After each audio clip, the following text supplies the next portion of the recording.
Hey guys, welcome to 1080p Film।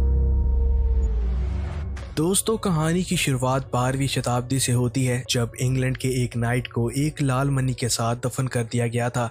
आज के वक्त में लंदन में एक सबवे टनल बनाते वक्त मजदूरों को वो प्राचीन कब्रिस्तान मिलता है। ये बात न्यूज में फैल जाती है और कहा जाता है कि लंदन शहर किसी वक्त एक विशाल कब्रिस्तान हुआ करता था। यहाँ हेनरी नाम का एक आदमी आता है जिसके साथ उसके काफी लोग थे। वो यहाँ के इंचार्ज को एक पेपर देता है और ये जगह खाली करने को कहता है। हेनरी को उस कब्रिस्तान से ज्यादा वहाँ की दीवार पर बने साइंस में दिलचस्पी थी, जो बता रहे थे कि ये मकबरा किसका है और इसमें कौन कौन से राज दफन है। एक ऐसा रहस्य जिसे इतिहास ने मिटा दिया और समय भूल गया। ये सब कड़ियां जुड़ी हैं प्राचीन काल की एक मलिका अहमनत से। अहमनत अपने वक्त की बेरहम, चालाक और खूबसूरत मलिका थी, जो इजिप्ट की गद्दी की इकलौती वारिस थी। अहमनत अपने पिता की इकलौती सुल्तान थी, जब तक कि फिरौन के यहाँ एक बेटा पैदा नहीं हुआ जो अहमनत की जगह राजा बनने वाला था। उस दिन अहमनत को एहसास हुआ कि ताकत कभी मिलती नहीं, उसे छीनना पड़ता है। अहमनत ने बदले की आग में काली ताकतों से मदद लेना चाहिए, लेकिन वो एक समझौता था। अहमनत ने सेट को पुकारा था, यानी मौत का देवता, जिसने उसका साथ भी दिया और अहमनत ने अपने बाप और उसकी पत्नी और उस बच्चे को मार दिया। लेकिन बदले में अहमनत को शैतान को इस दुनिया में लेकर आना था, जिसके लिए उसे अपने चुने हुए की बलि देनी होगी। लेकिन ऐसा हो नहीं पाया और वो समझौता टूट गया। उसके पापों की वजह से अहमनत को जिंदा ही ताबूतों में बंद कर दिया गया और उसके शरीर को मिस्र से दूर एक मकबरे में कैद कर दिया गया। लेकिन अतीत कभी भी दफन नहीं रह सकता। उसके बाद हम मेसोपोटामिया को देखते हैं, जो आज का इराक है। यहाँ पर हम निक और उसके साथी वेल को देखते हैं। निक यहाँ पर हैरम का खजाना ढूंढने आया था और उसके पास उसका नक्शा भी था, लेकिन जहाँ पर उन्हें जाना था वो एक शहर था जहाँ बागी रहते थे।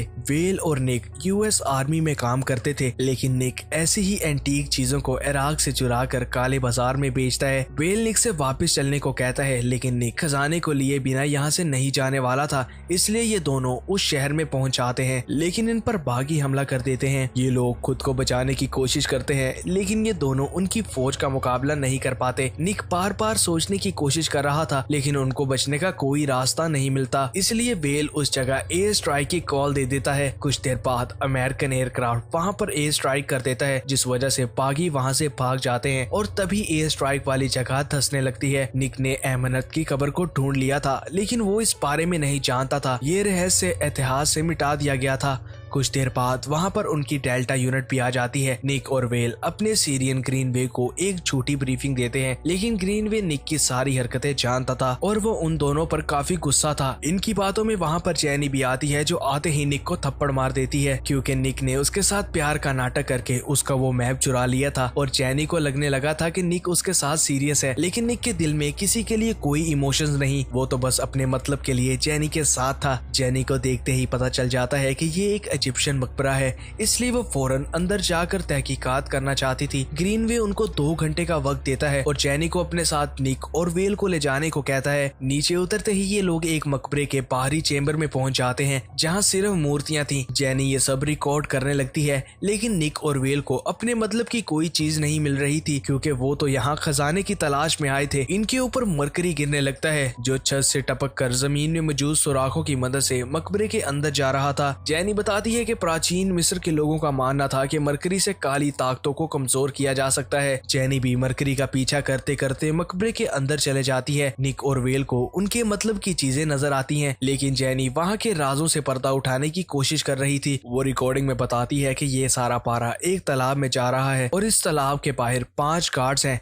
लेकिन उन गार्ड का मुंह तालाब की तरफ है। इसका मतलब कि वो यहाँ मकबरे की हिफाजत के लिए नहीं, बल्कि इस तालाब की हिफाजत के लिए है। जैनी वहाँ की चेन्स को देखकर समझ जाती है कि ये कोई मकबरा नहीं बल्कि एक जेल है, जिसमें कोई बहुत ताकतवर चीज को कैद किया गया है। लेकिन निक उस रस्सी को गोली मार देता है, जिससे वो ताबूत बाहर आ जाता है जिसमें अहमनत बंद थी। वहाँ हर तरफ से मकड़ियां आने लगती हैं, जिनमें से एक वेल को काट भी लेती है। गुस्से में वेल गोलियां चलाने लगता है। निक उसे शांत करता है और बताता है कि ये सिर्फ जंगली मकड़ियां हैं और ये जहरीली भी नहीं है। जैनी ग्रीनवे को हेलीकॉप्टर का इंतजाम करने को कहती है, क्योंकि वो ये ताबूत बाहर निकालने वाली थी। निक को अहमद के ताबूत को देखकर हेलुसिनेशंस होने लगते हैं और वो खुद को रेगिस्तान के बीचों बीच पाता है। उसके बाद वो अहमद को देखता है जो उसके पास आती है और उसे उसके आजाद करने पर खुश थी। तभी जैनी निक को होश में लाती है और उसे बाहर निकलने को कहती है। अब आर्मी हेलीकॉप्टर्स उस ताबूत को बाहर निकालते हैं, लेकिन निक को आसपास कौवे नजर आते हैं और इनका इस तरह बैठकर ताबूत को देखना अजीब था। उसके बाद ये उस ताबूत को लेकर एयरफील्ड की तरफ जाने लगते हैं, लेकिन रास्ते में इनको पता चलता है कि एक बहुत बड़ा रेत का तूफान इनकी तरफ आ रहा है। ये लोग उस ताबूत को एक प्लेन में रखकर उस तूफान से निकल जाते हैं, लेकिन रास्ते में निक को फिर से हेलुसिनेशंस होने लगती हैं। तभी हम वेल को भी देखते हैं जिसकी तबीयत काफी खराब हो रही थी और वो मर जाता है, लेकिन कुछ देर बाद वो खड़ा होकर ताबूत की रस्सियां काटने लगता है। ग्रीनवे वेल को रोकता है, लेकिन वो उसे चाकू के वार से मार डालता है। वेल एक मम्मी बन चुका था जो किसी काली ताकतों के वश में था। वो जैनी, निक और बाकी लोगों की तरफ बढ़ रहा था। निक खुद को बचाने के लिए उसे 3 गोलियां मारकर मार डालता है, जिसके बाद उनके प्लेन का इंजन फेल हो जाता है।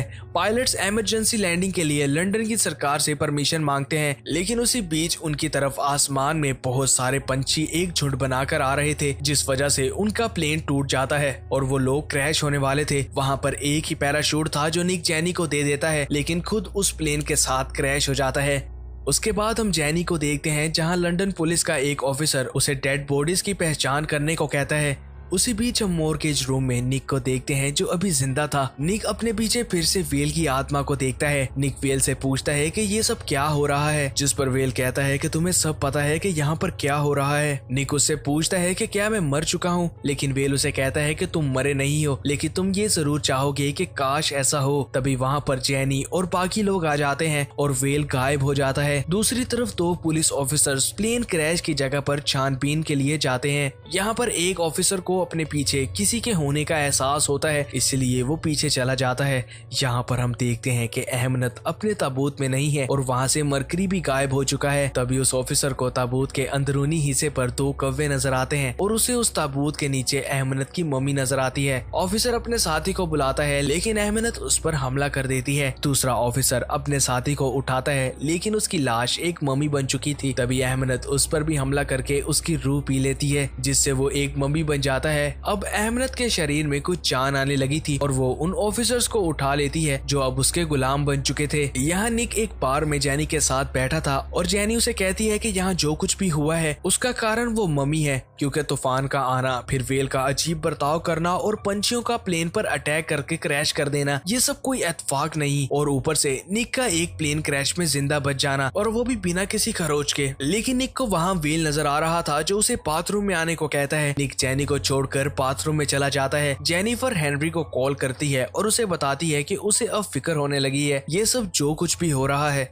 वो बहुत बड़ी मुसीबत है। हेनरी उसे निक को लेकर उसके ऑफिस आने को कहता है। यहाँ निक को बाथरूम के मिरर में वेल की परछाई नजर आती है। वेल निक को बताता है कि निक पर एक शराब है। वेल कहता है कि निक को वैसा ही करना होगा जैसा वो चाहती है, वरना नतीजा और भी बुरा हो सकता है। लेकिन निक को कुछ भी समझ नहीं आ रही थी। वेल उसे कहता है कि तुम सब जानते हो, तुम प्लेन क्रैश में कैसे बच गए। वो निक को कहता है कि तुम सितापाई का मतलब जानते हो। अहमद ने निक के लिए एक प्लान बनाया है जिससे वो कभी भाग नहीं सकता। निक इन बातों से परेशान होकर बाहर आ जाता है, लेकिन वहाँ उस पर काफी सारे चूहे अटैक कर देते हैं और वहाँ पर अहमद भी आ जाती है। लेकिन ये भी निक के हेलुसिनेशन की वजह से हो रहा था। निक एक कार के नीचे आता इससे पहले जैनी उसे बचा लेती है। निक उसे बताता है कि उसने अहमद को देखा और उसे वेल भी मिला जिसने उसे बताया कि निक पर एक शराब है और वो अहमद से बच नहीं सकता। लेकिन जैनी उसे कहती है कि ये सब निक की कल्पना है, ऐसा कुछ भी नहीं है। निक उसे कहता है कि अगर ये कल्पना है तो उसे प्राचीन इजिप्ट के एक वर्ड सितापाई का कैसे पता, जिसका मतलब है चुना हुआ। निक जैनी से उस क्रैश वाली जगह पर जाने को कहता है क्योंकि उसके सारे जवाब उनको वहीं पर मिलने वाले थे। ये दोनों क्रैश की जगह पर आ जाते हैं, लेकिन निक जैनी को लेकर एक पुरानी बिल्डिंग में आ जाता है। जैनी उसे कहती है कि क्रैश की जगह ये नहीं है, हमें दूसरी तरफ जाना होगा। लेकिन निक कहता है कि हम सही जगह पर हैं। जैनी उसकी बात ना मानते हुए दूसरी तरफ चले जाती है, लेकिन निक सही था, अहमद वहीं पर थी। निक को अहमद चर्च में नजर आती है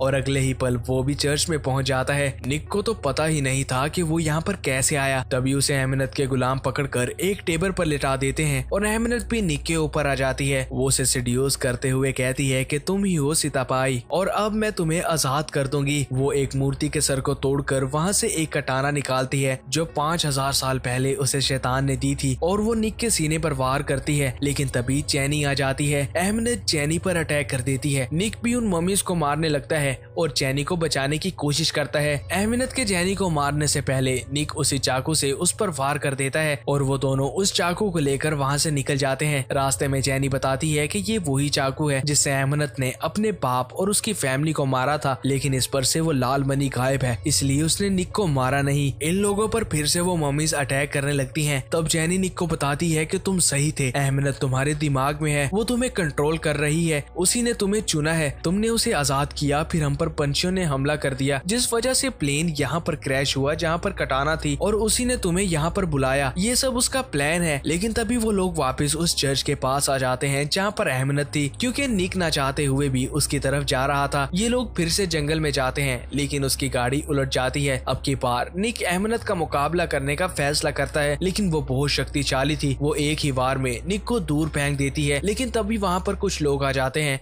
जो अहमनत को पकड़ लेते हैं और निक को भी बेहोश करके अपने साथ ले जाते हैं। निक को जब होश आती है तो वो हेनरी के ऑफिस में था। यहाँ पर दुनिया के हर राक्षस की कोई ना कोई निशानी थी। हेनरी और उसका ग्रुप ऐसी ही काली ताकतों को मारते थे। हेनरी निक को बताता है कि अहमनत ने तुम्हें चुन लिया है और तुम्हारी बलि देकर वो शैतान को दुनिया में लाना चाहती है। उसने अपनी जिंदगी में बहुत सी काली ताकतों का सामना किया है, लेकिन ये सबसे प्राचीन है। हेनरी में भी किसी तरह का शैतान छुपा था जिसे वो इंजेक्शन लगाकर कंट्रोल में कर लेता है। उसके बाद वो निक को अहमनत के पास लेकर जाता है जहाँ पर उसे बांध कर रखा गया था। तब निक को पता चलता है कि चैनी भी हेनरी के लिए काम करती है। हेनरी बताता है कि वो अहमनत के शरीर में मरकरी इंजेक्ट कर रहा है जिससे उसकी ताकत कम हो जाएगी और वो लोग उसे फ्रीज करके काट देंगे और इस शराब का कोई तोड़ ढूंढेंगे। अहमनत निक से कहती है कि तुम अपनी तकदीर बदल नहीं सकते, तुम्हारे शराब को कोई नहीं तोड़ सकता। वो बताती है कि उसके चुने हुए का कत्ल कर दिया गया था और अब निक उसकी जगह लेगा। निक पूछता है कि अगर उसने उससे पहले किसी को चुना था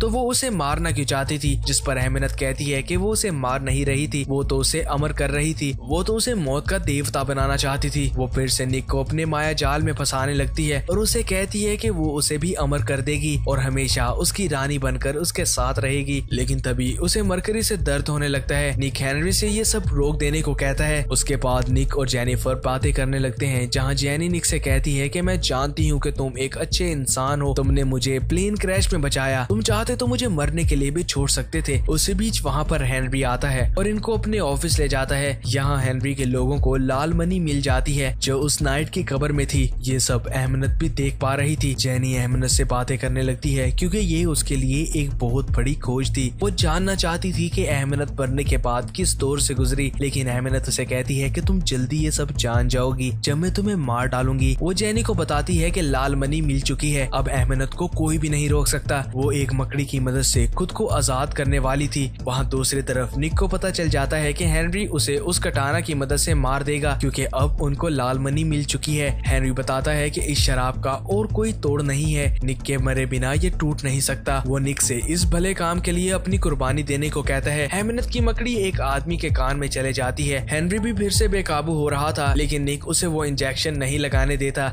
जिस पर हेनरी का आदमी उसको वहाँ से भाग जाने को कहता है। जेनी तो निकल जाती है लेकिन निक वहाँ पर फंस जाता है जहाँ हेनरी का शैतान बाहर आ जाता है और निक को मारने लगता है। अहमनत भी अब आजाद हो जाती है। निक हेनरी को किसी तरह वो इंजेक्शन लगाकर शांत करता है और तभी जेनी आती है और उसे बताती है कि उनको वो मनी तोड़नी होगी क्योंकि अगर मनी टूट गई तो ये रस्म हो ही नहीं पाएगी और ये शराब टूट जाएगा। इसलिए ये लोग उस मनी को लेने के लिए भागते हैं। अहमनत अब पूरी तरह आजाद थी और वो पहले से कई ज्यादा शक्तिशाली हो चुकी थी। वो काली ताकतों को निक को पकड़ने को कहती है और अपनी शक्ति का पूरा इस्तेमाल करती है। अब की बार अहमनत पूरे लंदन शहर को अपनी लपेट में ले लेती है और निक का पीछा एक तूफान करने लगता है। हेनरी के लोग भी नाइट के मकबरे को बंद कर देते हैं क्योंकि अहमनत अब वहां जाने वाली थी। इस तूफान में निक को फिर से वेल नजर आता है जो उसे अपने साथ चलने को कहता है क्योंकि वो जानता है कि मनी कहाँ पर है। वो निक को लेकर उसे सबवे में आ जाता है जहाँ वो उसे बताता है कि मेरा काम पूरा होने वाला है, मैं तुम्हें अहमनत के हवाले कर दूंगा और फिर मैं आजाद हो जाऊंगा। तभी निक को जेनी की आवाज आती है जो उसके पीछे आ रही थी, लेकिन निक की तरफ मम्मीज की सेना बढ़ने लगती है। अहमनत उस मकबरे के बाहर आ जाती है और कब्र में सो रहे लोगों को जगा देती है, जो बाहर आते ही लोगों पर हमला कर देते हैं। जैनी पर भी एक मम्मी अटैक करने वाली थी, लेकिन निक उसे बचा लेता है और वो दोनों वहाँ से भागते हैं। अहमनत उस मकबरे के अंदर जाती है और उसे वो लाल मनी मिल जाती है और वो उससे अपनी कटाना पर लगा लेती है। निक और जैनी इस सबवे से निकलने का रास्ता ढूंढ रहे थे,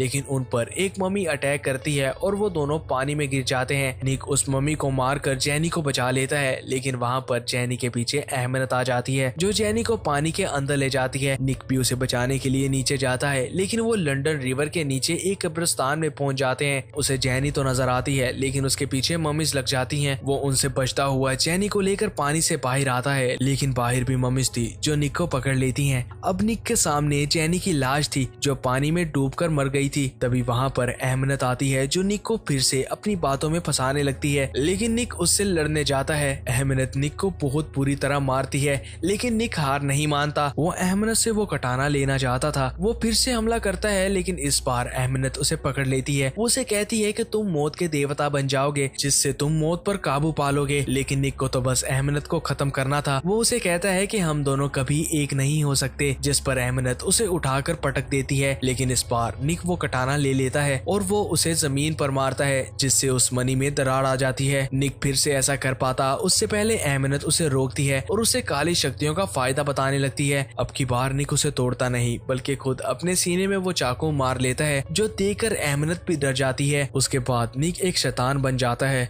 जो अहमनत पर हमला करता है। निक बहुत ताकतवर था, इसलिए वो अहमनत की सारी शक्ति चूस लेता है और उसे फिर से एक मम्मी में बदल देता है। ये सब निक ने जैनी को जगाने के लिए किया था। वो जैनी को उठाने की कोशिश कर रहा था, क्योंकि उसके अंदर का शैतान उस पर हावी होने लगा था, इसलिए वो चाहता था कि जैनी होश में आ जाए। लेकिन निक का शैतान बाहर आ जाता है। तभी जैनी भी उठ जाती है और अपने सामने अहमनत की मम्मी को देखती है। वो निक के पास जाती है, लेकिन निक उसे अपने पास नहीं आने देता और उसे अलविदा कह देता है। तभी हेनरी और उसके लोग वहाँ पर आते हैं, लेकिन निक वहाँ से चला जाता है। हेनरी अहमनत के ताबूत में फिर से मरकरी डाल देता है और उसे जमीन की गहराइयों में दफन कर देता है। वो जैनी से कहता है कि निक को एक नई ताकत मिली है और वो नहीं जानता कि निक कहाँ पर है, लेकिन एक दिन वो उसका इलाज ढूंढ लेगा। वहीं पर हम निक को देखते हैं, जिसने व्हील को भी ठीक कर दिया था, और ये दोनों फिर से एक नए सफर पर निकल जाते हैं और उसी के साथ ये मूवी खत्म हो जाती है। दोस्तों, आपको ये मूवी कैसी लगी मुझे कमेंट्स में जरूर बताना, और अगर मेरी एक्सप्लेनेशन अच्छी लगी हो तो इस वीडियो को लाइक और मेरे चैनल 1080p फिल्म को सब्सक्राइब जरूर करना। Thanks for watching this video.